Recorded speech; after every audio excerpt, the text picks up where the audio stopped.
alaihi wasallam menegaskan kita dalam salah satu hadisnya, la yu'minu ahadukum hatta yuhibbu li akhihi ma yuhibbu li nafsi, bahwa dikatakan tidak beriman salah satu di antara kalian sampai dia mencintai saudaranya sebagaimana cintanya kepada dirinya sendiri. Ini berarti bahwa dengan kebaikan kita kepada sesama, dengan akhlak dan budi pekerti kita kepada sesama, itulah cerminan manusia yang baik, manusia yang beriman di hadapan Allah Subhanahu wa taala. Jamaah rahimakumullah. Kemudian terakhir, saat ini adalah masa-masa politik. Saat ini adalah musim politik. Maka dalam mimbar khutbah ini, saya khatib ingin menyampaikan, menyerukan kepada sekalian jamaah yang hadir bahwa marilah kita berusaha mawas diri atas segala berita-berita yang datang di telinga kita, atas segala informasi-informasi yang masuk dalam pendengaran kita.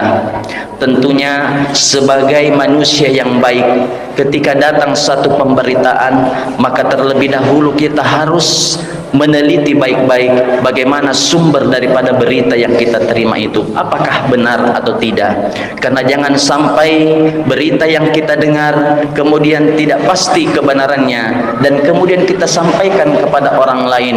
Bukankah itu sebuah fitnah? Sementara fitnah, al-fitnatu asyaddu minal qatl.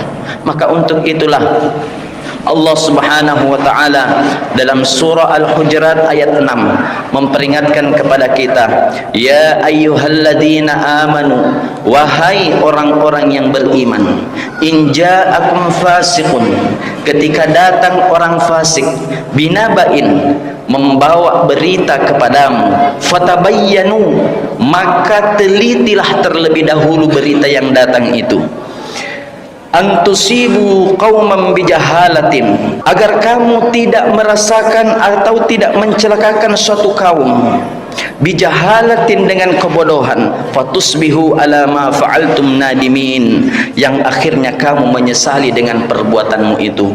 Dalam ayat ini memberikan penegasan kepada kita bahwa ketika ada berita yang datang, telitilah terlebih dahulu, jangan sampai saudara kita tersakiti, saudara kita merasa terzolimi karena penyampaian-penyampaian yang tidak pasti yang keluar dari lisan kita. Maka untuk itu jamaah rahimakumullah, sebagai hamba yang beriman, tentulah sebaik-baik kita adalah kita yang berusaha memelihara diri kita. Jangan sampai dalam kehidupan ini kita terlalu banyak menzalimi orang lain, baik dengan lisan maupun perbuatan kita. Karena disadari atau tidak, kita ini sebagai makhluk atau manusia biasa tentu tidak pernah luput daripada salah dan dosa.